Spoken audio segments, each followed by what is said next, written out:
I hope I'm audible and visible. Stuti, is this your first time attending the class today? आपने अगर पिछली classes attend नहीं करी हैं तो there is a big possibility आपको आज की क्लास समझ नहीं आएगी, तो आई वुड रिकमेंड आप पहले पिछली क्लासेस देख लें।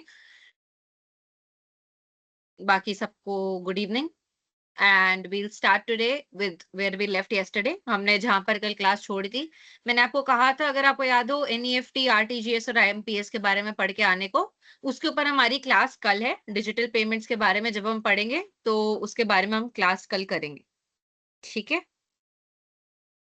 ऑलराइट, तो मैं स्क्रीन शेयर कर रही हूँ। हम बची हुई कल की जो पीपीटी उसको कंप्लीट करते हैं, फिर हम नई पीपीटी शुरू करते हैं, ठीक है? ठीक है, perfect perfect. Okay, good evening everybody. ये कल की पीपीटी है हमारी। इसमें कुछ खास बचा नहीं है, मुश्किल से 5-10 मिनट का काम बचा है हमारा इसमें, ठीक है? तो यहाँ पे आपको याद होगा कल हमने ये वाली स्लाइड पढ़ ली थी जिसमें हमने देखा था कि हमारी डिजिटल बैंकिंग होती है, मतलब आपके फोन में आपका बैंक। मैंने आपको बताया था कि आप पेटीएम, फोन पे, गूगल पे के थ्रू ट्रांजैक्शंस करते हैं, तो वो ट्रांजैक्शंस भी आपके बैंक से कनेक्टेड होती हैं, राइट? आप पैसे निकालते हैं तो डायरेक्ट आपके बैंक से कटते हैं और किसी और के बैंक में जाते हैं। ऐसा नहीं है कि बैंक के पहले किसी वो वॉलेट में पैसे जाएं, फिर आपके वॉलेट से कटे, फिर और किसी के वॉलेट में जाएं। नहीं, direct bank to bank transfer होता है ना? जैसे आप पैसे आपके अकाउंट से निकलते हैं, आपको एक मैसेज आ जाता है कि this amount has been debited from your Axis bank, जिसका नंबर ये है ना, और आपका बैलेंस इतना बचा है, और सामने वाले के पास वो क्रेडिटेड ऑप्शन आ जाता है। तो direct bank to bank transfer, क्योंकि आपके फोन में ही आपका बैंक है। आप इन पेटीएम, जीपे, गूगल पे, इन सब एप्स के थ्रू आप अपना यूपीआई पेमेंट कर सकते हैं। यूपीआई माने unified payment interface. I hope इसका सबको बखान याद हो, कल हमने करा था कि सारे एप्स और सारे मोबाइल्स, सारे बैंक्स एकजुट होकर हमारे लिए एक प्लेटफॉर्म क्रिएट करते हैं, एक फेस क्रिएट करते हैं जिसके थ्रू हम ट्रांजैक्शंस करते हैं, है ना? तो डिजिटल बैंकिंग हमने पढ़ा था, your bank on your phone, direct bank के थ्रू ट्रांसफर होता है केवल आपके फोन की सहायता से, केवल एक क्यूआर कोड के स्कैनिंग से, ठीक है?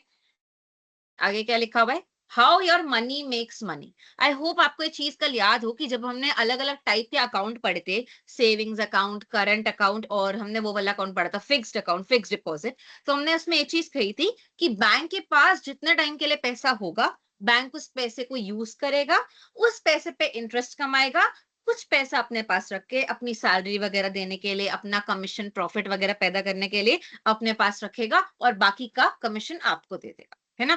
तो पैसा पैसा कैसे बनाता है? इसी तरीके से बनाता है कि थोड़ा पैसा बैंक जो होता है, मतलब कि पैसा जो बैंक होता है वो उधार देता है, उसके बाद उस पे जो इंटरेस्ट उसको मिलता है, वो थोड़ा इंटरेस्ट अपने पास रखता है, थोड़ा इंटरेस्ट वो आपको वापस कर देता है, ठीक है?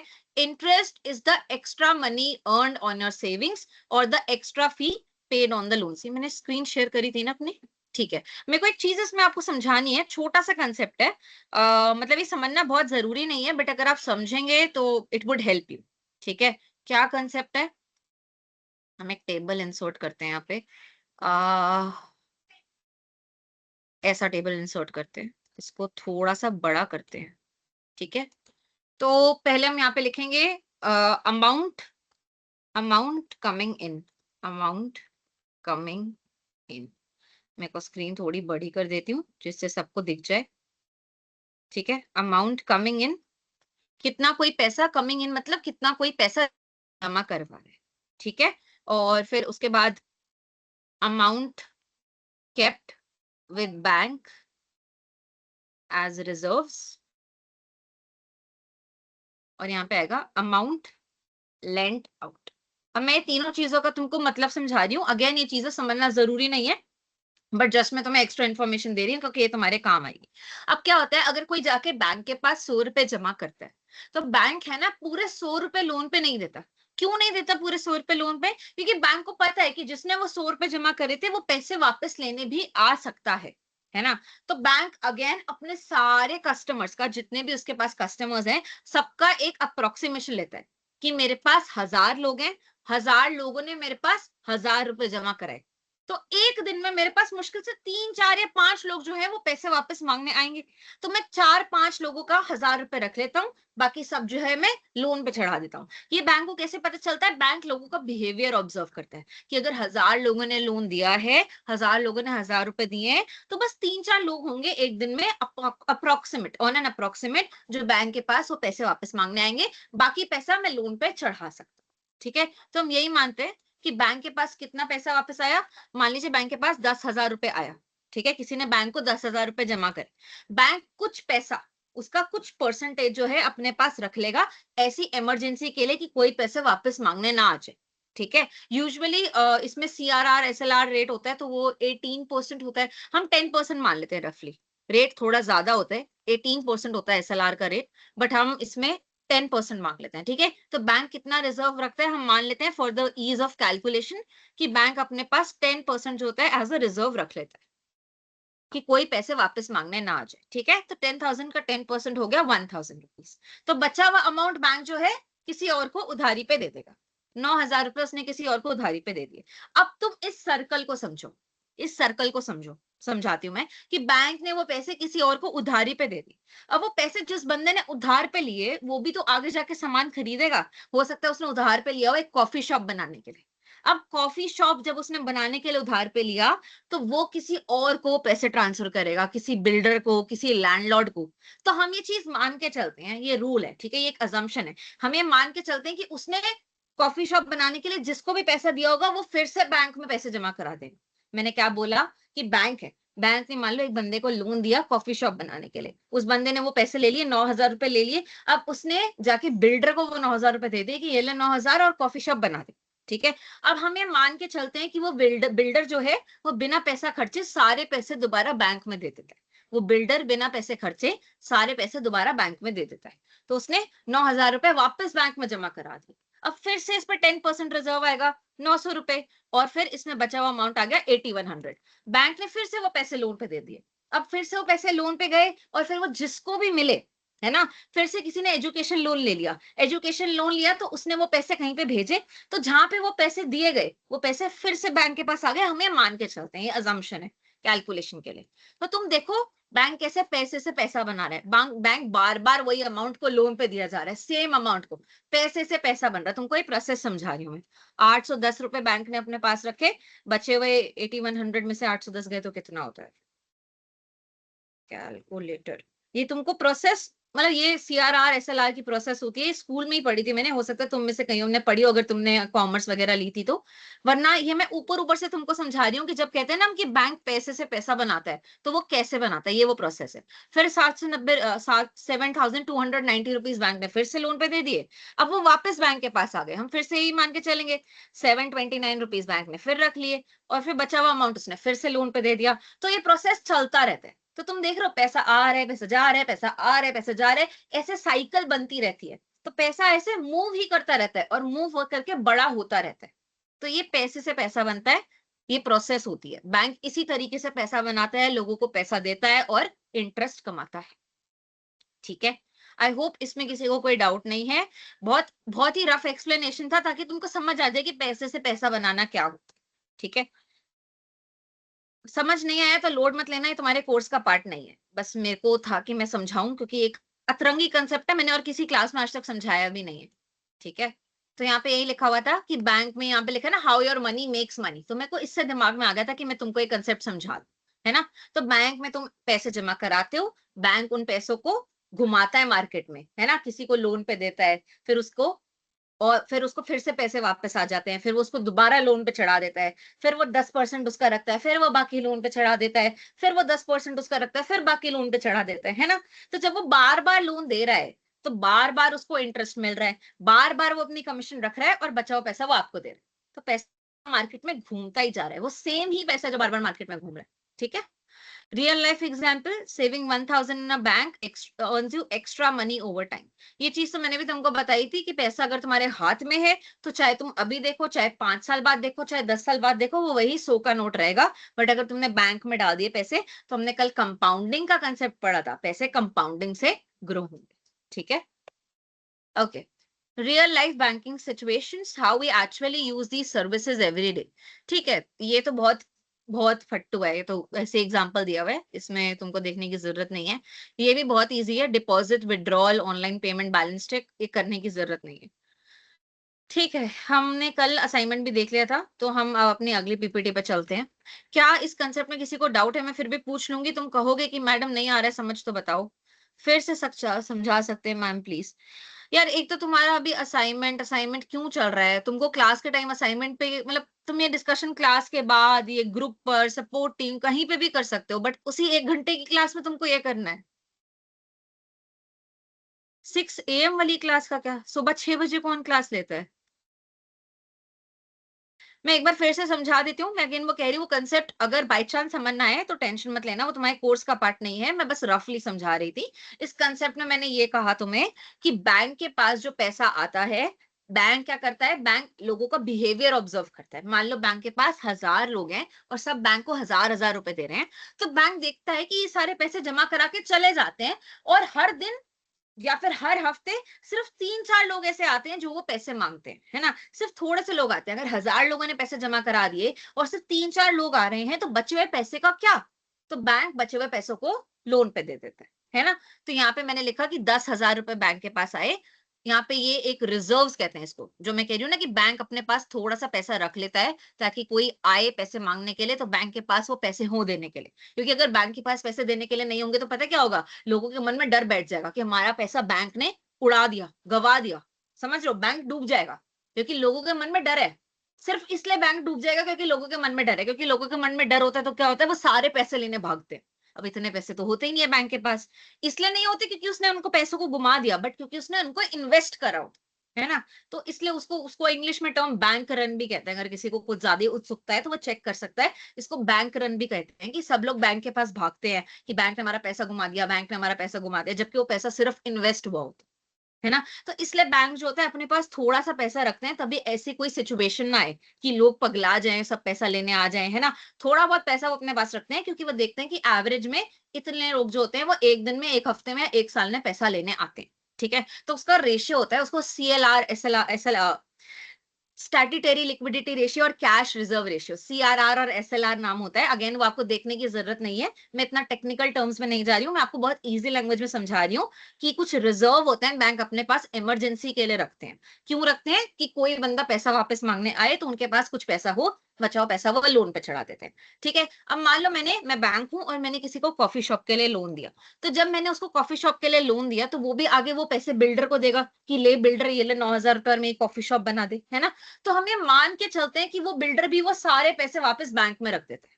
9,000 रुपए बिल्डर को मिले, बिल्डर ने सारे पैसे वापस बैंक में रख दिए, ये मान के चलते हैं, इकोनॉमिक्स की अजम्पशन है। ठीक है, तो वही 9,000 रुपए फिर से बैंक के पास आ गए, उसने फिर से उसमें से 10% इमरजेंसी के लिए रख लिया, बचा हुआ पैसा उसने फिर लैंड आउट कर दिया, फिर वो पैसे वापस आ गए, फिर उसने 10% रखा, फिर लैंड आउट कर दिया। तो ये प्रोसेस ऐसे साइकिल की तरह चलती रहती है। तो बैंक इसमें पैसे से पैसा बनाता है, फिर उस पे कमीशन कमाता है, अपने पास रखता है, तुम्हें देता है, फिर पैसे से पैसा बनाता है, फिर कमीशन आती है तो रखता है, बाकी तुमको देता है। तो बस ये प्रोसेस थी कि how your money makes money, है ना? तुम्हारा पैसा पैसे से पैसा कैसे बनता है। ठीक है, तो आई होप अब क्लियर हो गई होगी।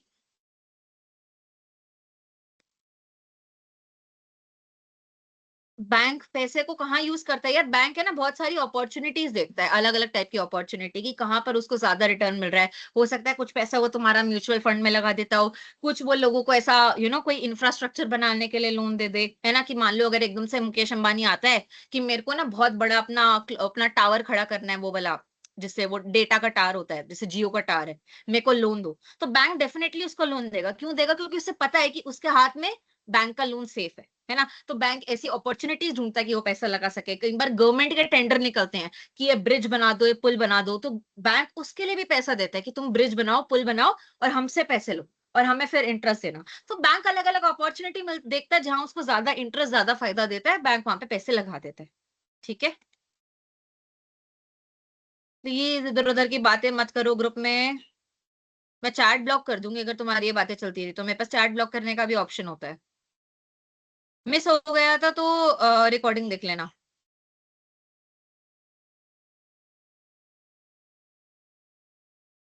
रिकॉर्डिंग मिल जाता है, चैट में आता है, और यूट्यूब पे भी सेल्फ कोड एकेडमी का आता है।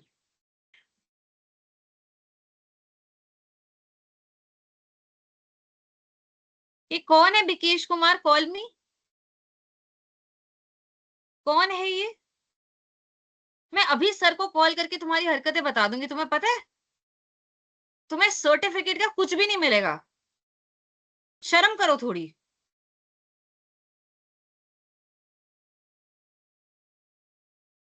अरे पहले का क्लास बोला तो तुमको। अभी मैं पढ़ा रही हूँ, बाद में बात करेंगे सारी। किसी को डाउट है तो पूछ लो।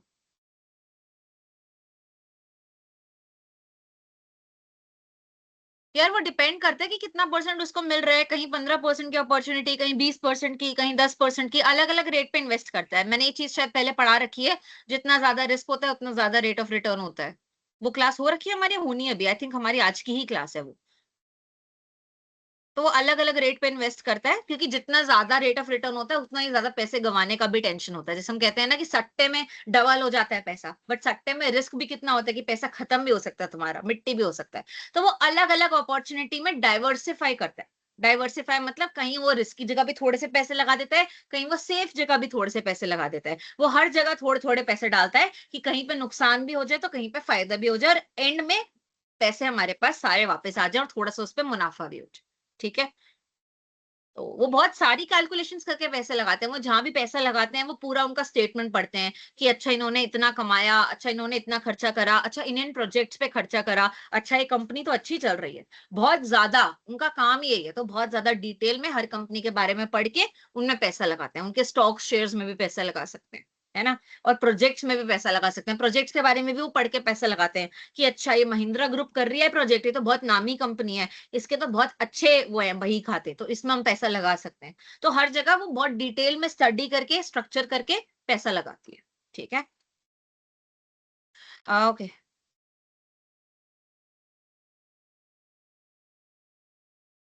परफेक्ट। ठीक है, आगे चले फिर। Slide show from beginning. ठीक है। सेविंग्स एंड इन्वेस्टमेंट बेसिक्स से हमारी आज की क्लास है। ठीक है। What is saving? Saving is simply setting aside a portion of your income for future use, for emergencies, unexpected events like a sudden medical bill or broken phone, future goals, buying a laptop or taking an online course, financial security, knowing you have backup funds. Right. तो I hope आपको ये चीज याद हो कि हमने इस flow के बारे में बात करी थी कि इनकम होता है, फिर स्पेंडिंग होता है, और यहाँ पर हमारा सेविंग और इन्वेस्टिंग होता है ना। तो जो पैसा सेव होता है उसी में से कुछ अमाउंट इन्वेस्ट होता है। कल हमने सेविंग्स अकाउंट के बारे में भी बात कर ली थी। तो अब यहाँ पे लिखा है कि सेविंग्स क्या होती हैं और किन किन पर्पसेस के लिए होती है। सेविंग का मतलब है कि हम अपने फ्यूचर के लिए कुछ पैसे को सेट असाइड कर रहे हैं, जो हमने आज पैसे कमाए, क्योंकि हमको पता है कि फ्यूचर में हम रिटायर हो जाएंगे, है ना, या फ्यूचर में कोई अनहोनी हो सकती है। फ्यूचर में हो सकता है कि हमारी सैलरी आनी बंद हो जाए, कोविड जैसा कुछ सीजन आ जाए, है ना, हमारी जॉब चली जाए। तो हमारे बहुत सारे सोर्सेस से हम पैसे कमाते हैं और हम कुछ पैसों को बचा के रखते हैं, ताकि कोई इमरजेंसी सिचुएशन आए, खुदा ना खास्ता किसी को हॉस्पिटल जाना पड़ जाए, लैपटॉप पे एकदम से क्रैक आ जाए, फोन का डिस्प्ले टूट जाए, है ना, या फिर एकदम से पढ़ाई के लिए जरूरत पड़ जाए पैसों की। इन सब सिचुएशंस के लिए हम पैसे सेव करते हैं। एक फ्यूचर के लिए हम पैसा सेव करते हैं, क्योंकि फ्यूचर प्रिडिक्टेबल नहीं है, फ्यूचर में कुछ भी हो सकता है। तो ऐसी कुछ भी वाली सिचुएशन के लिए हम पैसा सेव करते हैं। और एक हम हमारी रिटायरमेंट के लिए भी पैसा सेव करते हैं, या हमें कोई चीज बनानी होगा, जैसे हमें घर बनाना है, हमें गाड़ी बनानी है, हमें शादी करनी है, सबको करनी होती है, राइट। तो इन सब चीजों के लिए हम पैसे सेव करते हैं कि हमारे अलग अलग फाइनेंशियल गोल्स हैं। हमें ट्रिप पर जाना है, हमें नया फोन लेना है, हमें नया लैपटॉप लेना है, हमें नए जूते लेने हैं। तो सारे फ्यूचर फाइनेंशियल गोल्स अचीव करने के लिए। और एक sense of security. Sense of security का क्या मतलब है, जैसे मैंने आपको बताया कि खुदा ना खास्ता कोई हॉस्पिटल चला जाए हमारे घर में से, है ना, खुदा ना खास्ता कोई एकदम से कोई इमरजेंसी बिल आ पड़े, तो कोई भी ऐसी सिचुएशन, हम दोबारा इसको रीड करते हैं। Saving is simply setting aside a portion of your income for future use. जो पैसा आप कमाते हैं, हमने पढ़ा था 20% सेविंग में, 50-30-20 रेशियो, आई होप सबको याद हो। तो जो भी आप पैसा कमाते हैं उसका 1%, एक परसेंटेज, एक रेशियो जो है वो आप सेव करते हैं। सेव करते हैं फ्यूचर यूज के लिए। फ्यूचर यूज मतलब फ्यूचर में कोई अनएक्सपेक्टेड या एक्सपेक्टेड यूज, राइट। कोई अनप्रिडिक्टेबल इशू या कोई प्रिडिक्टेबल इशू, इन दोनों के लिए हम पैसे सेव करते हैं। मैं प्रिडिक्टेबल अनप्रिडिक्टेबल क्यों कह रही हूँ, क्योंकि बुढ़ापा प्रिडिक्टेबल है। आपको पता है एक टाइम आएगा जब आप रिटायर होगे, जब आप नहीं कमा पाओगे, तो उसके लिए भी आप पैसा सेव करते हो। बट ऐसा भी हो सकता है कि फ्यूचर में आपको या आपके किसी बहुत क्लोज इंसान को हॉस्पिटल जाना पड़ जाए, या फ्यूचर में आपको अपने डिवाइसेस चेंज करने पड़ जाए एकदम से। जैसे अभी मैं एमबीए चालू कर रही हूँ, तो अब ये मेरा फ्यूचर था, इसके लिए मैंने अभी पैसे नहीं जोड़े हुए, तो मेरे को लोन लेना पड़ रहा है, राइट। बट अगर मैंने पैसे जोड़े होते अपनी इनकम में से, मेरी अभी तक कोई इनकम भी नहीं थी वैसे, बट अपनी इनकम से मैंने पैसे जोड़े होते, तो वो पैसे मेरे एमबीए में यूज हो जाते, राइट। तो कोई भी प्रेडिक्टेबल या अनप्रेडिक्टेबल यूज, दोनों के लिए अपन लोग पैसा साइड करके रखते हैं। यहाँ पे 3 रीजंस रखे हैं पैसा साइड करने के लिए। पहले लिखा है इमरजेंसीज, जैसे हमने बात करा यहाँ पे कि एकदम से कोई मेडिकल खर्चा आ जाए, राइट, या फिर कुछ फोन या लैपटॉप में कुछ खराबी आ जाए, तो आपको वो इमरजेंसी के लिए कुछ आपके पास फंड होना चाहिए। कोई आपका फ्यूचर फाइनेंशियल गोल है, कोई शॉर्ट टर्म गोल है, लॉन्ग टर्म गोल है। शॉर्ट टर्म मतलब 12 महीने से कम, या फिर लॉन्ग टर्म मतलब 12 महीने से ज्यादा, राइट। आपको कोई ट्रिप पर जाना है, अगेन आपको कोई जूते खरीदने हैं, आपको कुत्ता खरीदना है, दैट इज अगेन अ गोल। आपको घर लेना है, आपको गाड़ी लेनी है, तो आपके जो फ्यूचर फाइनेंशियल गोल्स हैं, शॉर्ट टर्म या लॉन्ग टर्म, उनके लिए भी आप सेविंग करते हैं, क्योंकि ये इनकम को आप सेव कर रहे हैं अपने फ्यूचर यूज के लिए, ठीक है। ये आपकी फाइनेंशियल सिक्योरिटी, मतलब बेसिकली आपका पीस ऑफ माइंड है ना। ऐसा नहीं होना चाहिए कि 25 तारीख आए और आपको टेंशन होने लग जाए, यार मेरे किसी दोस्त का बर्थडे तो नहीं है, यार क्या मेरी गर्लफ्रेंड मुझसे कोई सामान तो नहीं मांग लेगी। तो अपने आप को ऐसी एंजाइटी से बचाने के लिए कि मेरा कोई खर्चा तो नहीं आ जाएगा, आपके पास कुछ पैसे होंगे, तो आपके दिमाग की भी शांति रहेगी कि मेरे पास इतना तो पैसा है कि मैं ये सब कवर कर सकता हूँ, है ना। तो थोड़े से अकाउंट में जब पैसे होते हैं, तो दिमाग में एक सेंस ऑफ सिक्योरिटी रहती है कि कहीं जाना भी पड़ गया तो खर्चा संभाल लेंगे, ठीक है। Okay, example, keeping rupees 500 of your pocket money aside every month instead of spending it all. ये चीज तो हमने पढ़ी थी कि आप थोड़ा थोड़ा पैसा भी रोज बचाएंगे तो वो जुड़ जुड़ के बहुत बड़ा बन जाता है। अब हमने कंपाउंडिंग भी पढ़ लिया, तो हम कह सकते हैं कंपाउंडिंग करके भी वो बड़ा हो जाता है। या फिर हमने एक चीज और पढ़ी थी कि आपके दिमाग में एक हैबिट डल जाती है, एक चुल डल जाती है कि हाँ, मेरे पास पैसे है तो मेरे को बचाने हैं। अगर मैंने अपनी पॉकेट मनी से भी पैसे बचाए थे, तो अब मैं कमा रहा हूं, तो अब तो मैं डेफिनेटली पैसे बचाऊंगा। तो वो चुल बिल्ड होना बहुत जरूरी है, ठीक है। सेविंग क्रिएट स्टेबिलिटी, ये चीज हमने पहले भी पढ़ी थी कि अगर आपके पास आपके अकाउंट में पैसे होंगे, तो आप कोई गलत कदम नहीं उठाएंगे। गलत कदम मतलब किसी साहूकार से या क्रेडिट कार्ड से लोन लेना, राइट। आप एक स्टेबल दिमाग के साथ, एक काम माइंड के साथ सारे डिसीजंस लेंगे, क्योंकि आप गलत कदम उठाएंगे तो आपके ऊपर लोन चढ़ जाएगा, लोन पर इंटरेस्ट आएगा, उसको चुकाने के लिए दोबारा लोन लेना पड़ेगा, फिर दोबारा लोन लेना पड़ेगा। तो आप उस डेट ट्रैप में फंस जाएंगे, और उससे निकलने के लिए आपको अपनी बहुत सारी सैलरीज कुर्बान करनी पड़ेगी। तो खुद को ऐसी खराब सिचुएशन में डालने से अच्छा आज ही अपने फ्यूचर के बारे में थोड़ा बहुत सोचे, और हर रोज या हर महीने थोड़ा बहुत अमाउंट असाइड करके रख दें, थोड़ा बहुत अमाउंट अलग से गुल्लक में, अलग से सेविंग्स अकाउंट में डाल दें। और मैंने एक चीज और समझाई थी, saving is planned not left over, जिसका मतलब जैसे ही आपको महीने के स्टार्टिंग में सैलरी आती है, आपको बजटिंग करनी है और आपको देखना है कि कितना अमाउंट बच सकता है, और वो पहले ही आपको अलग कर देना है। पहले ही अपनी चादर आपको खुद काट लेनी है, ताकि आप ज्यादा लंबे पैर ना पसार सकें, ठीक है।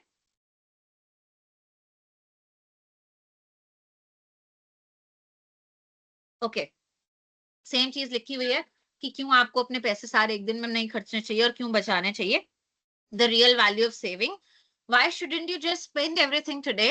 Savings helps to handle unexpected expenses. जैसे कि हमने बात करी थी कि खुदा ना खास्ता किसी को हॉस्पिटल जाना पड़ जाए, खुदा ना खास्ता लैपटॉप पे एकदम से स्क्रैच आ जाए, खुदा ना खास्ता मैं जॉगिंग कर रही हूँ पार्क में, मेरा फोन का डिस्प्ले टूट जाए, मैं गाड़ी चला रही हूँ एकदम से टायर जो है पंचर हो जाए, कोई भी इशू आ जाए, एकदम से इंजन ऑयल गर्म हो जाए, राइट। तो ये सारी सिचुएशंस जो हैं, इनको आप एक्सपेक्ट नहीं करते हो, आप ये सोच के नहीं चलते हो कि इस महीने कोई हॉस्पिटल जाएगा, मैं पैसे बचा लेता हूँ, राइट। ये खर्चे अनएक्सपेक्टेड होते हैं, ये खर्चे इमरजेंसी होता है। क्योंकि इमरजेंसी क्यों है? क्योंकि कोई हॉस्पिटल चला गया, आपको एकदम से पैसे देने हैं। लैपटॉप पे क्रैक आ गया, आपको एकदम से ठीक कराना पड़ेगा, क्योंकि अगर लैपटॉप पे क्रैक आ गया, मैं कल पढ़ा नहीं पाऊंगी आपको, है ना।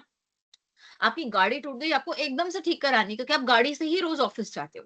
तो ये इमरजेंसीज हैं, ये अनएक्सपेक्टेड इमरजेंसीज हैं, जिनको हैंडल करने के लिए आपके अकाउंट में हर टाइम कुछ ना कुछ पैसे होने चाहिए। आगे लिखा है अचीव लॉन्ग टर्म गोल्स। जैसा कि मैंने आपको बताया था कि आपके शॉर्ट टर्म गोल्स हो सकते हैं लेस देन 12 मंथ्स के, या आपके लॉन्ग टर्म गोल्स भी हो सकते हैं। तो उन दोनों की अचीवमेंट के लिए आपके लिए सेविंग बहुत जरूरी है, ठीक है। और ज्यादा जो कसर होती है वो लॉन्ग टर्म गोल्स में ही निकलती है, क्योंकि मतलब उसके लिए आपको लंबे टाइम तक सेविंग करनी पड़ेगी, है ना। अगर मेरे को एक लैपटॉप लेना है, मैं 1 साल या मैक्सिमम 2 साल सेविंग करके लैपटॉप ले सकती हूँ। बट अगर मेरे को एक गाड़ी लेनी है जो 10, 12, 20 लाख की है, तो क्या 2 साल की सेविंग से मेरी गाड़ी आ जाएगी? नहीं आएगी, राइट? तो लॉन्ग टर्म गोल्स अचीव करने के लिए सेविंग आपकी बहुत परीक्षा लेती है और वो ज़रूरी भी है। बिकॉज़ उसकी वजह से आप खुद सोचिए कितनी खुशी की बात होगी कि अगर आप अपनी गाड़ी ले पाएँ, अपने खुद के घर में रह पाएँ, लाइक हमारे पेरेंट्स ने भी करे, राइट? तो आपके मन में भी एक प्राइड आएगा, आपके मन में भी एक शांति वाली फीलिंग आएगी, आपके मन में भी एक वो आएगा कि मैंने कुछ करा है लाइफ में, राइट? तो वो सब एवरीथिंग बिगिन्स फ्रॉम सेविंग। हर चीज़ की शुरुआत सेविंग से, है ना? रिड्यूस फाइनेंशियल स्ट्रेस, जैसे कि हमने समझा था, आपके मन में ये डर नहीं रहेगा कि कोई मेरा खर्चा ना आ जाए 25 तारीख के बाद, मेरे को दोस्त से पैसे मांगने पड़ेंगे, मेरे को माँ-बाप से पैसे मांगने पड़ेंगे। तो अगर आप खुद को उस बुरी हालत में नहीं देखना चाहते, अगर आप नहीं चाहते कि आपको एकदम से क्रेडिट कार्ड से पैसे लेने पड़े, जब आपके पास कोई भी बिल आए और फिर हो सकता है आप उन पैसों को ना चुका पाएँ क्योंकि आप कमाते ना हो, आपके लिए बहुत इंपॉर्टेंट है कि आपके पास जो भी पैसे आते हैं, आप उसमें से थोड़ा-सा पैसा सेव करें। वरना अगर आप 25 तारीख के बाद एकदम पेनीलेस हो जाएँगे, तो 25 तारीख के बाद कोई भी खर्चा आएगा, आपके हाथ ऐसे होंगे, भाई प्लीज़ थोड़े से पैसे दे दे, दोस्त प्लीज़ पैसे दे दे, मम्मी प्लीज़ ₹500 भिजवा दो। तो वो जो स्ट्रेस होता है, वो जो एकदम ऐसा समझ रहे हो आपकी आपकी एकदम डिसरिस्पेक्ट आपको फ़ील होती है ना? आपका सब नींद होश सब उड़ जाता है, आपके मन में यही आता है बस एक बार पैसे आए सब वापस कर दूँगा मैं, बहुत हो गया, है ना? तो खुद को ऐसी पोज़ीशन से बचाने के लिए ये ज़रूरी है कि आप 1 तारीख को सारे पैसे ना उड़ाएँ, है ना? बिल्ड फाइनेंशियल इंडिपेंडेंस, जैसे कि मैंने आपको कहा आपका खुद का घर होगा, आपकी खुद की गाड़ी होगी, आप अपनी गर्लफ्रेंड को डेट्स पर ले जा रहे होंगे अपने पैसों से, तो वो फीलिंग अलग ही है, राइट? तो आपके लिए बहुत ज़रूरी है कि उस फीलिंग को एन्जॉय करने के लिए आप आज ही छोटा-मोटा सेविंग शुरू करें। जिससे क्या होगा, वो पैसे कंपाउंड होके ग्रो भी करेंगे और आपके दिमाग में एक हैबिट भी डल जाएगा। ठीक है? Okay. Key point, regular saving leads to financial stability. ठीक है। Same thing again. Where should you keep your savings? Different ways to save your money. तो पैसे आप कहाँ-कहाँ रख सकते हैं अगर आपको उनको सेव करना हो। सबसे पहले लिखा हुआ है cash savings at home. Cash savings at home, आप अपने घर में थोड़ा बहुत पैसा अपने पास रख सकते हैं। ऑल्दो वो पैसा जो है वो बिल्कुल सेम अमाउंट रहेगा, वो ग्रो नहीं करेगा। अगर आपने ₹100 रखा है तो बस ₹100 ही रहेगा। It will not increase to 103 या 104, जैसे कि हमने बात करा था हम अकाउंट में रखते हैं तो बढ़ जाता है। बट कुछ कैश रखना हमारे लिए जरूरी है। क्यों जरूरी है? क्योंकि ऐसा बहुत बार हो सकता है कि आपके बैंक का नेटवर्क डाउन हो, तो वो पैसे आप बैंक से निकाल ना पाए। ऐसा हो सकता है कि आप ऐसी जगह पे सामान खरीदने जाए जहां पर वो पेटीएम, गूगल पे, फोन पे लेते ही ना हो, है ना? तो ऐसी सिचुएशन में, है ना, आपके पास कैश इन हैंड होना बहुत जरूरी होता है। क्योंकि आप खुद भी सोचिए इस चीज को कि मतलब ये मेरे को आता है, प्रोबेबली आपको भी आता हो कि जब मैं हाथ में मेरे कैश होता है ना, तो मेरे को एक कंफर्टेबल फीलिंग आती है। मेरे को होता है कि मेरा फोन बंद भी पड़ जाए, मेरा फोन भगवान ना करे चोरी भी हो जाए, मैं घर जा पाऊंगी। मैं घर क्यों जा पाऊंगी? क्योंकि मेरे पास कैश है, मेरे पास रोकड़ा है मेरे हाथ में। ये मेरे हाथ से कोई छीन के नहीं ले जा सकता। फोन में ही जेब से निकल गया, रोकड़ा मेरे हाथ में कहीं जाएगा नहीं, है ना? तो कैश आपको एक सेंस ऑफ सेफ्टी प्रोवाइड करता है ना? और बाकी मैंने आपको बताया कि अगर आपका बैंक अकाउंट का नेटवर्क डाउन है, तो आप कैश यूज कर सकते हैं। आप कोई ऐसी जगह में हैं जहां पर वो लेते ही नहीं है, जैसे अगर मैं कहूँ सदर बाजार होता है दिल्ली में, वहां पर बहुत जगह लिखा होता है कि वो लेंगे ही नहीं पेटीएम, वो लेंगे ही कैश। अभी मैं रिसेंटली अमृतसर गई थी, तो वहां पे अमृतसरी कुलचे खाने, तो वो लोग है ना, बहुत फेमस ढाबा है वहां पे कुलवंत सिंह का। वो कहते हैं कि हम तो लेंगे ही नहीं पेटीएम। उन्होंने बाहर लिखा हुआ है कैश ओनली। गोल्डन टेम्पल में आप प्रसाद लेने जाते हो, वहां पर भी लिखा होता है कैश ओनली, हम पेटीएम लेंगे ही नहीं। तो ऐसे बहुत सारी जगह होती हैं जहां पर आज की डेट में भी केवल कैश यूज होता है। इसलिए कुछ कुछ अमाउंट ऑफ कैश सेविंग्स आपके पास घर में पड़ी होनी चाहिए। ठीक है? लिखा हुआ है कैश सेविंग्स एट होम, उसके नीचे लिखा है easy to access but unsafe and earn zero interest. Easy to access obviously आप समझ गए, आपके हाथ में ही है वो। कोई बटन क्लिक नहीं करना, कुछ नहीं करना, टेक्नोलॉजी चलानी नहीं भी आती तब भी आप उसको यूज कर सकते हैं। अनसेफ है क्योंकि अगेन हमने कल बात करी थी कि कोई आपके घर में अगर चोरी करने आ गया, तो ऑब्वियसली वो आपके घर में पड़ा हुआ कैश तो ले ही जाएगा। बैंक अकाउंट में पड़ा हुआ कैश वो लेके जा पाए ना पाए, घर वाला तो जाएगा ही जाएगा। एंड जीरो इंटरेस्ट का मतलब आज की डेट में जो आपके हाथ में ₹100 हैं, 5 साल बाद भी 100 ही रहेंगे, 10 साल बाद भी 100 ही रहेंगे। कोई कंपाउंडिंग नहीं होगी उन पैसों की। ठीक है? इसके बाद लिखा हुआ है savings account in a bank. इसके बारे में हमने कल बहुत डिटेल में चर्चा करी थी कि आपके पैसे सेविंग्स अकाउंट में होते हैं। कोई भी इंडिविजुअल, कोई भी पर्सन होता है, अगर उसकी दिन की 15 से 20 ट्रांजैक्शंस तक ही होती हैं, तो वो अपना पैसा सेविंग्स अकाउंट में रखता है। सेविंग्स अकाउंट का फायदा क्या है? हमारे पैसे जो होते हैं वो हमारे बैंक अकाउंट में होते हैं और हमारा बैंक टेक्निकली आज की डेट में हमारी फोन में, राइट? तो 24/7 अपने फोन के थ्रू आपको अपने बैंक का एक्सेस होता है, राइट? आप कहीं पर भी कभी भी पेमेंट कर सकते हैं, बट इंटरेस्ट जो होता है इस पे थोड़ा कम होता है, 3 से 4% इस पे रेट ऑफ इंटरेस्ट होता है, राइट? बट हमको बहुत सारे फायदे हैं, हमारे पैसे सेफ है और हमारे पैसों का हमारे पास 24/7 एक्सेस है। केवल तब एक्सेस नहीं है जब हमारा अकाउंट डाउन, ठीक है? Very safe, easy to access, earns a little interest. Same चीज बोली, वेरी सेफ क्योंकि बैंक को गार्ड करते हैं, बैंक एक तिजोरी में होता है, बैंक के पैसे एक तिजोरी में होते हैं, एक वॉल्ट में होते हैं। इजी टू एक्सेस, 24/7 आपको इन पैसों का एक्सेस होता है अपनी पेटीएम, फोन पे, गूगल पे के थ्रू या अपनी बैंक की एप्स के थ्रू। और इंटरेस्ट ये थोड़ा कम कमाता है। कम क्यों कमाता है, हमने कल ही रीजन भी इसका पढ़ा था, आई होप आपको वो रीजन याद हो अच्छे से, ठीक है? फिर हमने आरडी की बात, कल हमने एफडी की बात करी थी, ठीक है? आज वो आरडी भी आ गया। एफडी क्या था? एफडी पहले हम एक बार दोबारा रीड कर लेते हैं। Locking a lump sum in the bank for a fix time for higher interest. तो हमने क्या पढ़ा था कि बैंक को आप क्या करते हैं, तिजोरी में अपने पैसे रखते हैं और तिजोरी को ऐसे चाबी लगाते हैं और बैंक को कहते हैं ये ले चाबी, ये ले तिजोरी, ये पैसे तेरे हुए अगले 5-10 साल के लिए, मैं इसको छूंगा नहीं, तू जो मर्जी कर, जहां मर्जी लगा, राइट? तो वो सारे पैसे बैंक के हो जाते हैं। तो बैंक अलग अलग प्रपोजल्स देखता है, जिन प्रपोजल्स में उसको लगता है कि हाँ ये प्रपोजल सेफ है और इसमें रेट ऑफ रिटर्न भी अच्छा है, बैंक वहां आपके पैसे लगा देता है, ठीक है? अब एफडी कब होती है और आरडी कब होती है? एफडी तब होती है कि जैसे मेरे मान लो मेरे पास 1 या 2 करोड़ रुपए, ठीक है, मेरे पास काफी बड़ा अमाउंट है और मैं बैंक को कह रही हूँ मैं तेरे को वन टाइम पेमेंट करूंगी, मैं तेरे को केवल एक ही बार ये पैसे दे रही हूँ, तो इसको 5-10 साल के लिए अपने पास रख, ठीक है? बट आरडी में क्या होता है, आरडी उन लोगों के पास, उनके लिए होती है जिनके पास ऐसा रेगुलर, ऐसा ऐसा मतलब एकदम हेफ्टी अमाउंट नहीं होता, ठीक है? कोई बैंक को आके कहता है कि मैं तेरे को हर महीने, जैसे हमने कल वो 1 लाख वाला एग्जांपल देखा था, तुमको याद हो कि मैंने हर साल बैंक को 1 लाख रुपए दिए, हर साल मैंने बैंक को 1 लाख रुपए दिए, वो आरडी है।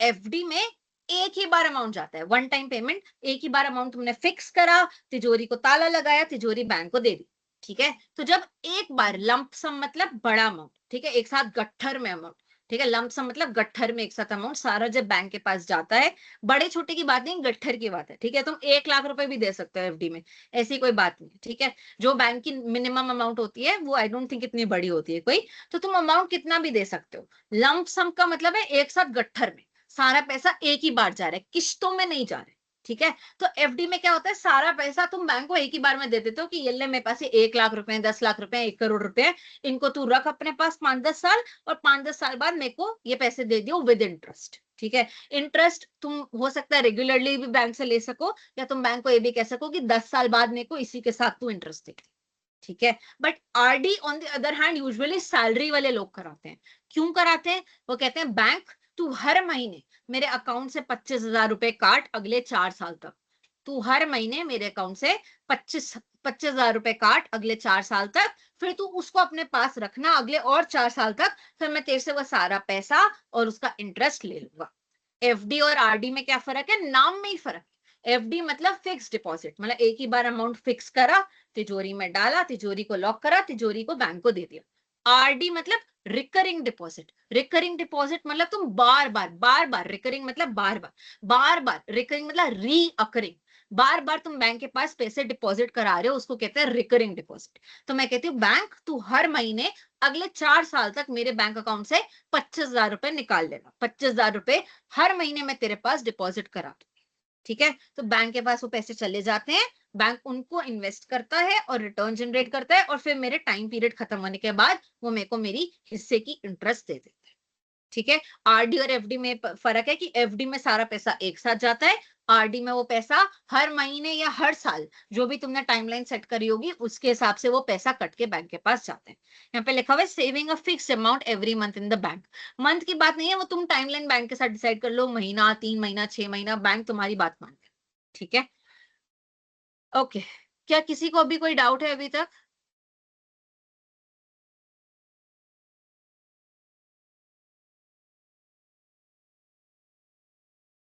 किसी को कोई डाउट है अभी तक पिछली 10 मिनट की क्लास में?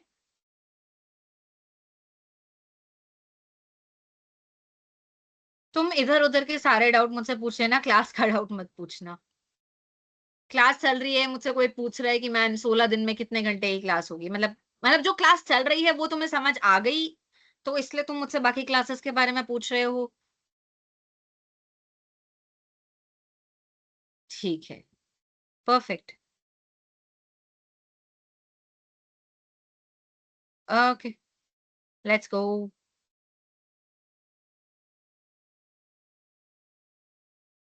ठीक है, ये वाली स्लाइड पे हम वापस बाद में आएंगे, सेविंग और इन्वेस्टिंग वाली स्लाइड पे, क्योंकि अभी हमने इन्वेस्टिंग के बारे में पढ़ा ही नहीं है, तो हम इन्वेस्टिंग के बारे में कैसे डिस्कस कर सकते हैं, है ना?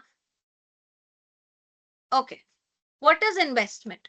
Investment is using money today to earn more money over time. अब ये कंसेप्ट में कुछ ज्यादा समझाने को रह ही नहीं गया है, क्योंकि ये कंसेप्ट हमने कल पढ़ा था कंपाउंडिंग के हिसाब से, कि तुम पैसे अगर अपने, जैसे तुमने बैंक में इन्वेस्ट करे, राइट, बैंक में तुमने एफडी में पैसे डाले या आरडी में डाले, या इसी तरीके से तुमने पैसे अपने स्टॉक मार्केट में डाले या म्यूचुअल फंड में डाले, तो वहां पर क्या होता है, ये जो टर्म्स में बता रही हूँ, स्टॉक मार्केट, म्यूचुअल फंड, ये भी आगे आएंगे, एसआईपी वगैरह, ये सब टर्म आगे आएंगे, तो इनको भी हम डिस्कस करेंगे, ठीक है? अभी यहाँ पे इन्वेस्टमेंट में क्या लिखा हुआ है? Investment is using money today to earn more money over time. इसका मतलब तुमने पैसे आज जमा कराए, या तुम पैसे रेगुलरली जमा करा रहे हो, ताकि उस पे इंटरेस्ट पे इंटरेस्ट पे इंटरेस्ट पे इंटरेस्ट लगता रहे, और पैसा ओवर टाइम ग्रो कर जाए। ये हमने कल कंपाउंडिंग के प्रिंसिपल से सीखा था। आई होप सबको वो लेसन याद है, नहीं है तो प्लीज क्लास को वापस जाके देख लो, ठीक है? तो यहाँ पे again, investing is using money today, आज मैंने पैसा जमा कराया, ताकि ओवर टाइम मेरे पैसे पर, जैसे यहाँ पे स्नोबॉल पर स्नो लगती जा रही है, हमारे पैसे पर इंटरेस्ट लगता जाएगा, इंटरेस्ट पे इंटरेस्ट पे इंटरेस्ट पे इंटरेस्ट, और पैसा ओवर टाइम बड़ा हो जाएगा, ठीक है? The goal, grow your wealth and beat inflation. Beat inflation का क्या मतलब है? अब इन्फ्लेशन क्या होता है? महंगाई भत्ता होता है इन्फ्लेशन। इन्फ्लेशन बेसिकली ये होता है कि अगर आपको ब्रेड आज 100 रुपए की मिल रही है, और अगले साल आपको वो सेम ब्रेड 105 रुपए की मिल रही है, तो तुम कहोगे कि ब्रेड की महंगाई, मतलब ब्रेड और महंगी हो गई, महंगाई बढ़ गई। तो इसी चीज को इन्फ्लेशन कहते हैं, इसी चीज को महंगाई भत्ता कहते हैं, कि सेम चीज का रेट हर साल बढ़ता रहता है ना? तो आपको इस इन्फ्लेशन को बीट करना है, इस इन्फ्लेशन को बीट करना है, मतलब अगर मेरे पास आज मेरे अकाउंट में 100 रुपए हैं, तो मैं उस 100 रुपए से ब्रेड खरीद सकती हूँ। तो मैं चाहूंगी कि अगर मैंने वो ब्रेड आज नहीं खरीदी, तो कम से कम मैं वो ब्रेड अगले साल तो खरीद सकूं। मेरे पास, मान लो, I actually write and show you, ठीक है? फाइल, ब्लैंक डॉक्यूमेंट, ठीक है? मेरे पास today today amount I have, मेरे पास आज 100 रुपए हैं, ठीक है? अब मैं उन 100 रुपए से दो चीजें कर सकती हूँ। मैं उन 100 रुपए से दो चीजें कर सकती हूँ। क्या दो चीजें कर सकती हूँ मैं? एक तो मैं ये चीज कर सकती हूँ कि I can either bye bread जो 100 रुपए की है, और I can save this money. या तो मैं आज इससे ब्रेड खरीद सकती हूँ जो 100 रुपए की है, या मैं इन पैसों को सेव कर सकती हूँ। तो मैं क्या करूं? मैं कहती हूँ पहला ऑप्शन, ऑप्शन 1, आई बाय ब्रेड टुडे, ठीक है? तो मेरा एक्सपेंस हो गया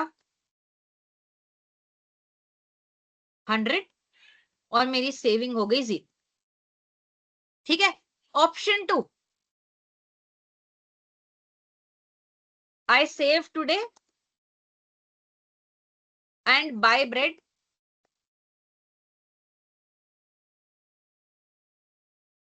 आफ्टर 1 ईयर। अब मैंने 1 साल बाद ब्रेड खरीदा, बट 1 साल बाद क्या हुआ? 1 साल बाद महंगाई आ गई, तो after 1 year price of bread is equal to 105 rupees. अब मेरे पैसे जो थे, बट मनी आई हैव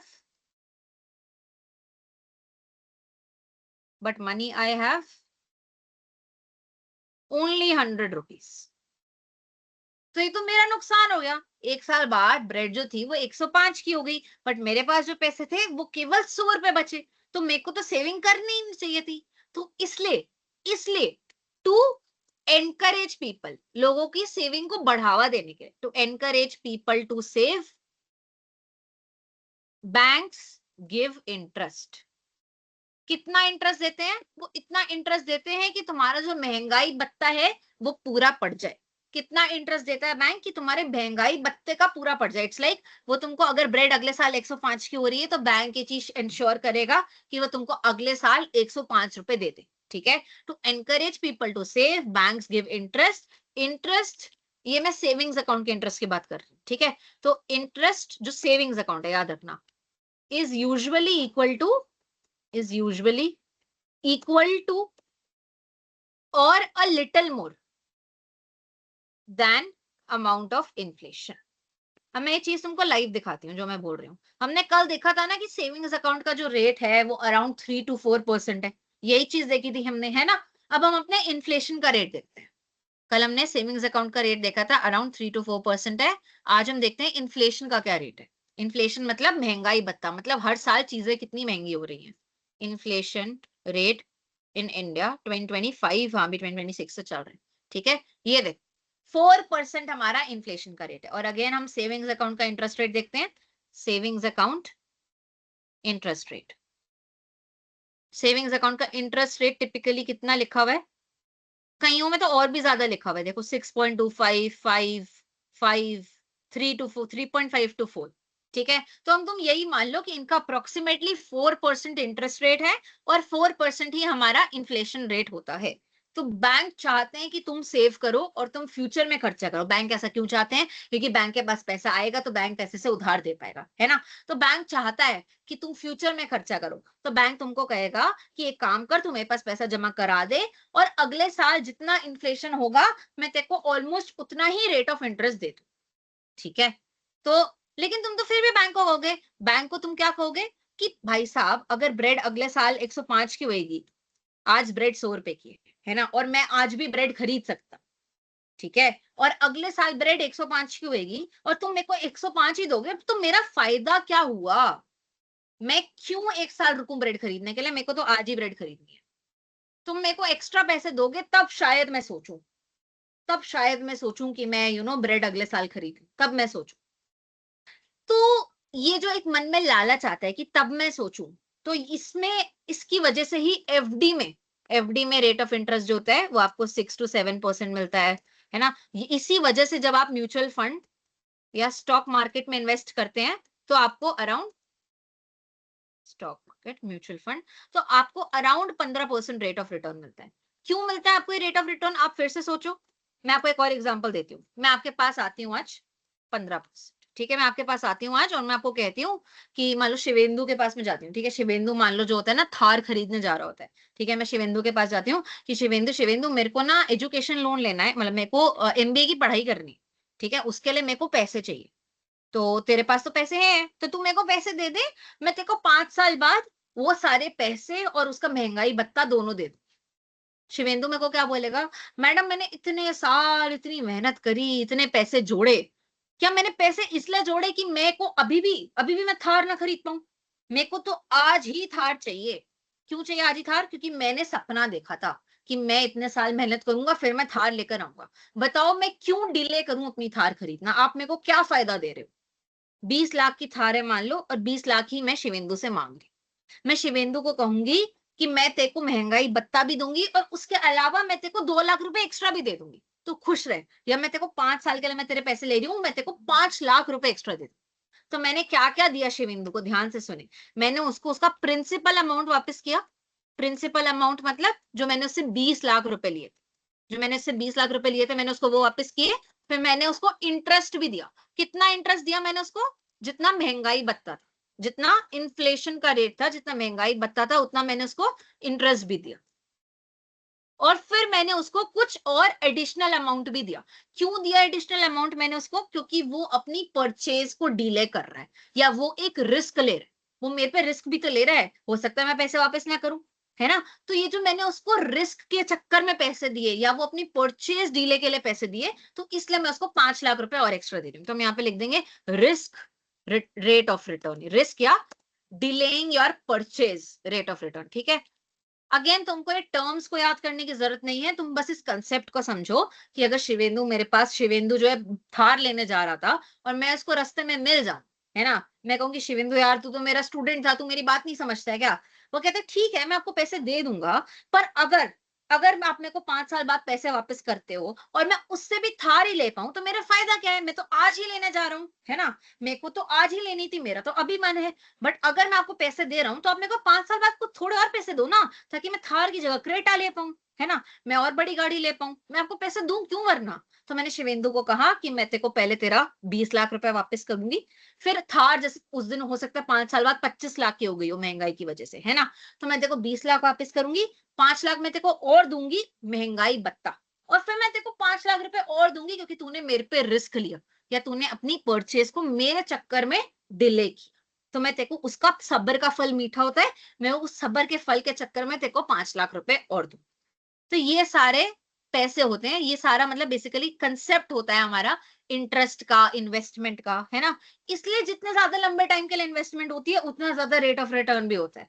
ये भी तुम समझ लो कि तुम जितना ज्यादा मार्केट में रिस्क ले रहे हो, क्योंकि तुमने मार्केट में पैसे डाले, पैसे डूबने का रिस्क है ना, तो तुमने जितने टाइम तक पैसे डाले रखे तो तुम्हारा रिस्क भी बढ़ रहा है ना, तो तुम्हें वो रिस्क के पैसे या अपनी कोई परचेज डीले करने के पैसे, क्योंकि वो पैसे तुम निकाल के कुछ खरीद सकते हो, है ना, अपनी परचेज डीले करने के पैसे या अपने पैसों को रिस्क में डालने के लिए तुमको वो रेट ऑफ रिटर्न मिलता है जिसको हम इंटरेस्ट कहते हैं, है ना।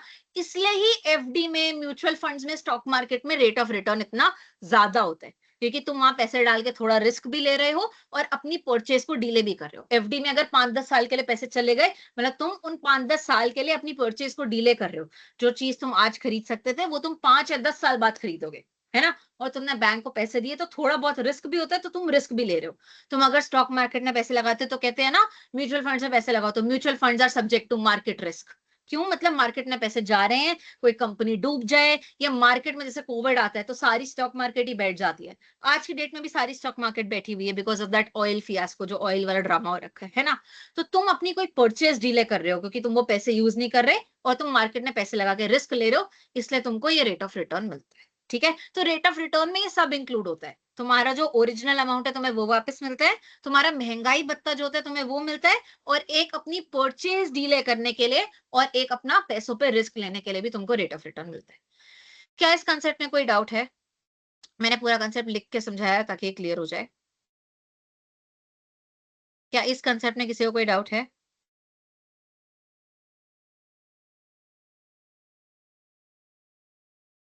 आई होप किसी को डाउट नहीं, काफी एनर्जी लगी है समझाने में, बट है तो पूछ सकते हो, मेरे को दिक्कत नहीं है।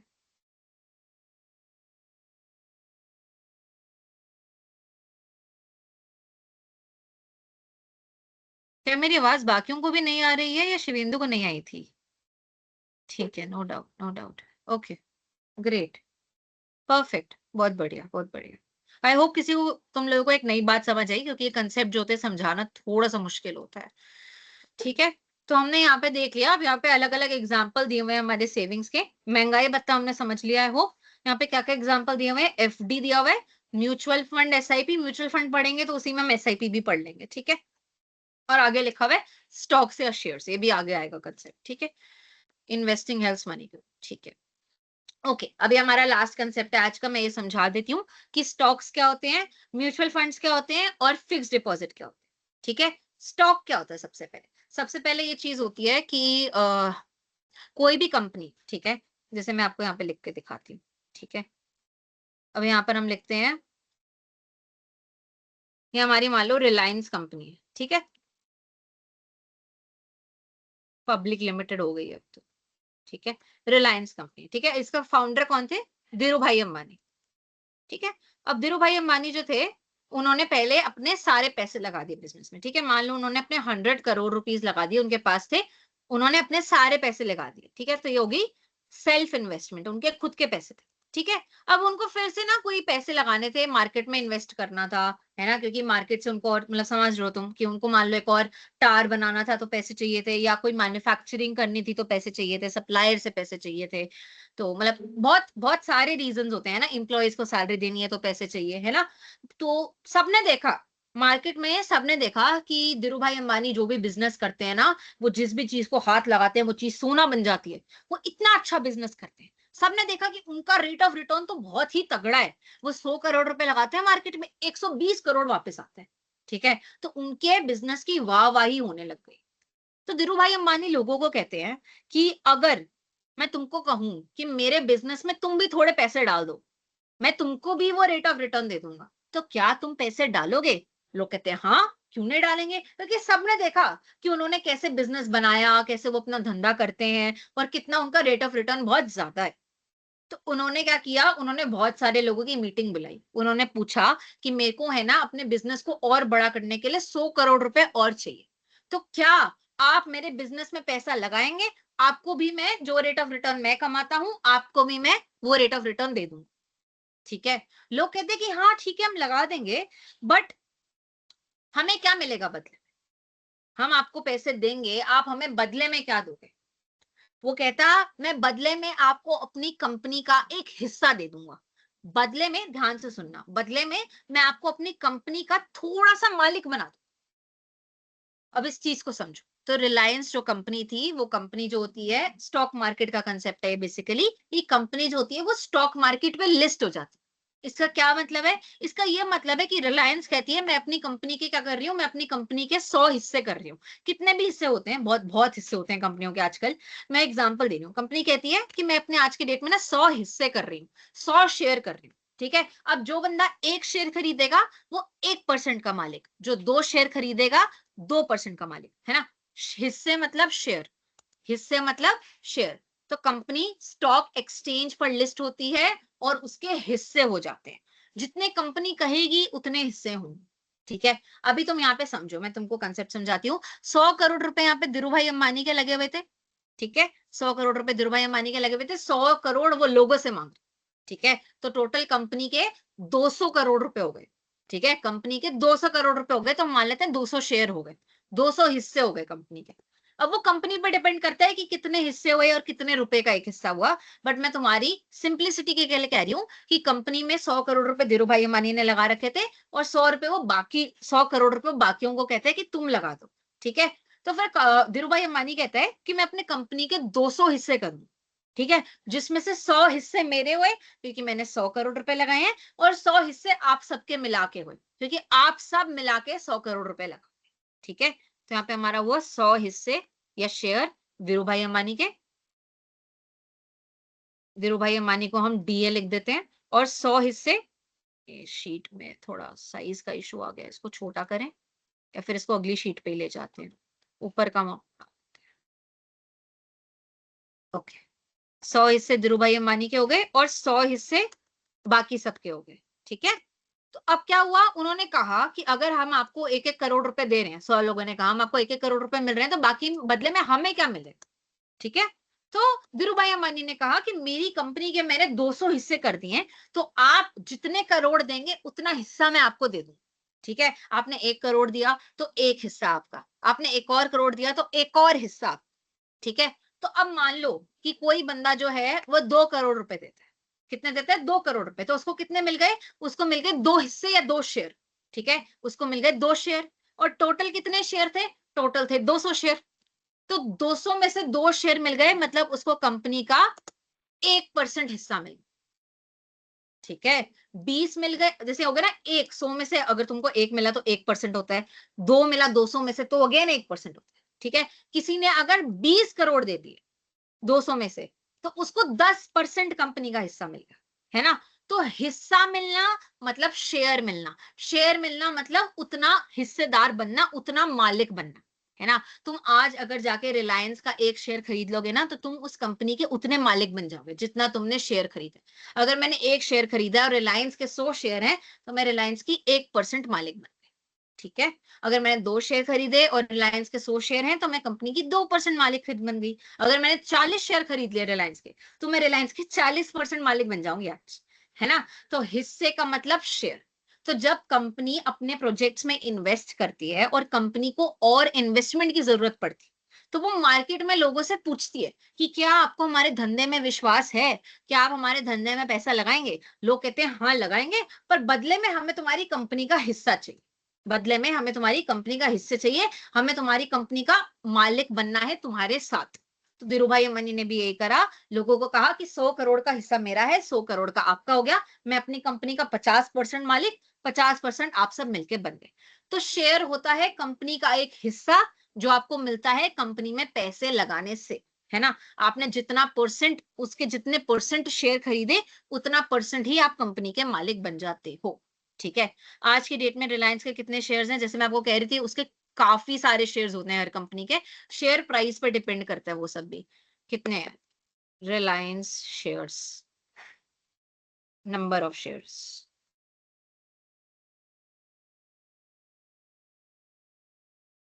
कितने शेयर हैं, ये देखो, ये तुमको number, I am not sure ये दिख रहा है कि नहीं, ये रिलायंस के शेयर्स हैं आज की डेट में, ones, tens, hundreds, thousand, 10,000, lakh, 10 lakh, crore, 10 crore, 100 crore, पता नहीं कितने शेयर हैं। तुम समझ रहे हो इसका मालिक बनना कितना मुश्किल है, तुम्हें कितने ज्यादा शेयर खरीदने पड़ेंगे इसका 1% मालिक बनने के लिए भी, है ना। 1% के लिए क्या होता है, लास्ट के 2 जीरो हटा दो, तो तुम्हें पता है कितने शेयर खरीदने पड़ेंगे, ones, tens, hundreds, thousand, 10,000, lakh, 10 lakh, crore, 10 crore, तुमको 13 करोड़ शेयर खरीदने पड़ेंगे इसका 1% मालिक बनने के लिए। तो अगेन शेयर का कंसेप्ट होता है कि तुम शेयर खरीद के कंपनी के शेयर होल्डर बन सकते हो, एक हिस्सेदार बन सकते हो तुम कंपनी के। तुम कंपनी के हिस्सेदार कैसे बनोगे, अगर कंपनी कहेगी कि हम सबको शेयर दे रहे हैं और हम सबको उतना ही रेट ऑफ रिटर्न दे देंगे जितना हम अपने लिए कमाते हैं, हम कंपनी के ओनर हैं, आप भी कंपनी के ओनर बन जाओगे, तो जितना रेट ऑफ रिटर्न हमें मिलता है उतना ही रेट ऑफ रिटर्न आपको भी मिल जाएगा, आपके दिए हुए पैसों पर, आपके दिए हुए पैसों पर। ये बहुत जरूरी है, क्योंकि अगर कंपनी 200 रुपए कमाएगी, 200 रुपए कमाती है कंपनी, तो 100 रुपए फिर धीरू भाई को जाएगा, क्योंकि धीरू भाई 50% मालिक है ना। और बाकी 100 रुपया लोगों में बट जाएगा जितना उन्होंने शेयर लिया उस हिसाब से। अगर किसी ने 2% शेयर लिया तो उसको 2 रुपए मिल जाएगा, किसी ने 20% शेयर लिया तो उसको 20 रुपए मिल जाएगा, है ना। तो रेट ऑफ रिटर्न सेम होता है, बट पैसा उसी रेशो में डिवाइड होता है जिस रेशो में तुम कंपनी के मालिक हो। तो शेयर होल्डर होना मतलब कंपनी का मालिक होना, ठीक है। अब यहाँ पे क्या लैंग्वेज लिखी है हम नोट्स में भी पढ़ लेते हैं। Stocks, you buy a tiny piece of company, है ना, तुम कंपनी का एक हिस्सा खरीदते हो, ठीक है। आई होप इसमें किसी को डाउट नहीं है। म्यूचुअल फंड्स और फिक्स डिपॉजिट पे भी आते हैं फिर, भारी कंसेप्ट है वैसे, प्रोबेबली हम कल भी कर सकते हैं, 1 घंटा हो गया है। क्या इसमें किसी को डाउट है कोई अभी तक शेयर के इसमें? I want to buy share, हाँ, ठीक है। तो बेसिकली इसमें रिस्क भी बहुत होता है। इसमें रिस्क क्यों होता है ये चीज तुमको समझनी जरूरी है, क्योंकि तुमने अगर मान लो किसी कंपनी के शेयर्स में पैसा लगा दिया और तुमने ढंग से पढ़ा भी नहीं कि वो कंपनी कैसी है, तो हो सकता है कि आज उसका मार्केट में प्राइस ऐसा जा रहा हो, कल वो ऐसा चला जाए, है ना। तो शेयर में पैसे लगाना बहुत रिस्की होता है, बहुत सारे रीजंस की वजह से, क्योंकि तुम कंपनी की अगर ढंग से स्टडी ना करो, है ना। कंपनी, अगर तुमने हर्षित मेहता की मूवी देखी है तो पता है क्या हुआ था उस मूवी में, उसमें ना बस नाम से कंपनी को चढ़ा दिया था, सब एकदम से कहने लगे कंपनी बहुत अच्छी है, कंपनी बहुत बढ़ेगी, कंपनी बहुत अच्छी है, कंपनी बहुत बढ़ेगी। किसी ने इस कंपनी के बारे में पढ़ा ही नहीं, है ना, और वो कंपनी बढ़ गई, वो कंपनी बढ़ गई, बाद में पता चला वो कंपनी एक्चुअल में खंडर थी, उसमें कुछ था ही नहीं, है ना। तो शेयर मार्केट में प्राइस में बहुत उतार चढ़ाव आता है, क्योंकि लोग है ना कंपनी के बारे में पढ़ते नहीं है, वो बस मार्केट में देखते हैं कि कौन सी कंपनी चल रही है और वो हिसाब से पैसा लगा देते हैं, बाद में पता चलता है वो कंपनी खोखली थी और लोगों का पैसा डूब जाता है। इसलिए शेयर मार्केट थोड़ा रिस्की होता है, क्योंकि लोग सट्टेबाजी करते हैं, है ना, लोग बिना इंफॉर्मेशन पे ध्यान दिए, क्योंकि कंपनी की इतनी सारी अकाउंट्स होती हैं, इतने सारे बही खाते होते हैं, फाइनेंशियल स्टेटमेंट्स होते हैं, उनको बहुत जरूरी होता है पढ़ना। अगर तुम उनको पढ़ के पैसा लगाओगे तो तुम्हारा शेयर मार्केट में रिस्क काफी कम हो जाएगा। बट फिर भी मार्केट में रिस्क तो एग्जिस्ट करता है। क्यों मैम, रिस्क क्यों एग्जिस्ट करता है? अब कोविड आ रहा है, कंपनी क्या करे? कंपनी को थोड़ी पता है कोविड आ रहा है, कंपनी बहुत अच्छी है, बहुत अच्छा प्रॉफिट भी कमाती है, एम्प्लॉयज को भी बहुत पैसे देती है, बट एकदम से कोविड आ गया। अब कोविड आया तो क्या हुआ, सब लोग घर पे बैठ गए, उसके एम्प्लॉयज भी कम हो गए, एम्प्लॉयज की भी सैलरी कट हुई, है ना। तो जब मार्केट में ऐसा सेंटिमेंट आता है, ऐसा बैठा हुआ इमोशन आता है, तो ऑटोमेटिकली शेयर मार्केट भी गिरती है। क्यों गिरती है? क्योंकि क्या होता है, लोग है ना कोविड के टाइम एकदम सब घबरा गए कि हमें पैसा चाहिए, हमें पैसा चाहिए, हम बीमार पड़ गए तो क्या होगा, तो सबने स्टॉक मार्केट से पैसे निकाल लिए। अब सब लोग स्टॉक मार्केट से पैसे निकालेंगे और कंपनी के पास इन्वेस्टमेंट के लिए पैसे नहीं बचेंगे, तो शेयर मार्केट गिर जाएगी, है ना। तो शेयर मार्केट इसलिए बहुत फ्लक्चुएट करती है, क्योंकि मार्केट में कुछ भी बदलाव हो तो वो कंपनी को हर्ट करता है। जैसे आज की डेट में वो ईरान और यूएस का ऑयल का चक्कर पड़ा हुआ है ना, तो लोगों को बहुत डर लग रहा है, लोगों को लग रहा है फिर से वॉर छिड़ जाएगा, लोगों को लग रहा है तेल खत्म हो जाएगा, तो लोग है ना स्टॉक मार्केट से पैसा निकालना शुरू कर दिए और अपने पास रखना शुरू कर दिए। तो क्या हो रहा है, कंपनीज के पास पैसा नहीं बच रहा इन्वेस्ट करने के लिए, इसलिए फिर से उनके स्टॉक की वैल्यू गिर रही है, ठीक है, तो शेयर्स काफी रिस्की होते हैं, बट अगर आप लॉन्ग टर्म में इन्वेस्ट करेंगे तो हमने चीज देखी थी कि प्राइस ऐसे चलता है, ऐसे नीचे गिरता है फिर ऊपर उठता है, फिर नीचे गिरता है फिर ऊपर उठता है। तो अगर आप स्टॉक मार्केट में पैसा लगा रहे हैं तो लॉन्ग टर्म के लिए लगाएं, क्योंकि अगर कोई कंपनी अच्छी है तो वो एंड में ग्रो ही करेगी। ठीक है, मार्केट सिचुएशन बदलती रहेगी और वो एंड में ग्रो कर जाएगी। ठीक है, लास्ट पीपीटी ऑन स्क्रीन, अच्छा लास्ट स्लाइड ऑन स्क्रीन, अच्छा ओके। ये वाली स्लाइड है, अभी हमने इसमें बाकी दोनों कंसेप्ट नहीं पढ़े हैं, म्यूचुअल फंड्स वाले। एफडी तो पढ़ा ही हुआ है हमने, स्टॉक्स हमने पढ़ लिया है, म्यूचुअल फंड हम कल पढ़ लेंगे, म्यूचुअल फंड और एसआईपी। फिर हमारा ये टॉपिक कंप्लीट हो जाएगा मोस्टली इन्वेस्टिंग का, और कुछ है नहीं इसमें। ठीक है, ओके। हमें एक बार इसमें असाइनमेंट देखने दो क्या है, अगर असाइनमेंट हो सकता है तो तुम अभी कर लेना। इसमें म्यूचुअल फंड के बारे में लिखा हुआ है तो ये भी नहीं हो सकता है, तो असाइनमेंट भी कल ही दे दूंगी, आज के लिए कोई असाइनमेंट नहीं है फिर तुम्हारा। ठीक है, so many brokers you can invest like grow, हाँ जेरोदा ग्रो, बहुत सारे ब्रोकर्स हैं, राइट। वो कमीशन के हिसाब से डिसाइड होता है कि कितना कमीशन कौन चार्ज कर रहा है, कौन कौन सी सर्विसेज दे रहा है, तुम किसके साथ ज्यादा कंफर्टेबल हो जाते हो उस वजह से, है ना। जैसे उबर, रैपिडो, है ना, ओला, सब अलग अलग सर्विस देते हैं, ऐसे ब्रोकर्स भी अलग अलग सर्विसेज देते हैं, तो तुम जिसके साथ कंफर्टेबल हो जाओ तुम पे। ठीक है, परफेक्ट। आई होप किसी को डाउट नहीं है। हाई वोलाटिलिटी, भाई साहब कई लोग यहाँ पे स्मार्ट हैं, दिख गया मेरे को, बट अच्छी बात है, सब एक जैसे ही है मेरे लिए। ठीक है, हाँ चार्जेस, वही मैं कह रही हूँ कि अलग अलग चार्जेस काटते हैं, और टाइम भी, तुम्हारे शेयर्स के बाद तुम्हारे अकाउंट में पैसे कितना टाइम में आ रहे हैं उस पर भी डिपेंड करता है। यूजुअली T+1 डे होता है। क्या डाउट है लिखो चैट में, प्लीज वो डाउट मत पूछना कि असाइनमेंट कहाँ अपलोड करना है, अटेंडेंस कहाँ से लगती है, उसका मेरे पास जवाब नहीं है। ओह, तुम में से यहाँ कहीं स्टॉक मार्केट पे भी इन्वेस्ट करते हो, नाइस नाइस, अप स्टॉक्स, या वेरी गुड। क्या डाउट है जल्दी पूछो।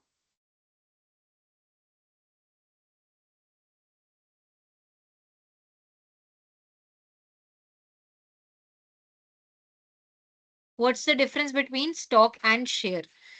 Okay, this is a nice question. This is a nice question. बहुत बहुत माइन्यूट डिफरेंस है और मेरे को पता है, but I would really like अगर तुम थोड़ा सा कल रिसर्च करके आओ, मैं तुम्हें कल बता दूंगी, क्योंकि अभी मेरा गला बैठ गया है। आई होप तुमको फील हो रहा हो, बहुत माइन्यूट डिफरेंस है। तुम भी कल पढ़ के आना, मैं भी कल बताऊंगी। ठीक है, या तुम निफ्टी और उसका सेंसेक्स के स्टॉक में भी इन्वेस्ट कर सकते हो, तो मार्केट के हिसाब से तुम्हारा स्टॉक गिरेगा बढ़ेगा, वो भी एक सेफ इन्वेस्टमेंट है सॉर्ट ऑफ। ठीक है, आरज़ू मेरा ना लिटरली गला बैठ गया है, हम कल की बाकी डिस्कशन कल करते हैं, मैं और नहीं पढ़ा पाऊँगी आज, ठीक है? Okay guys, see you tomorrow, take care, bye bye.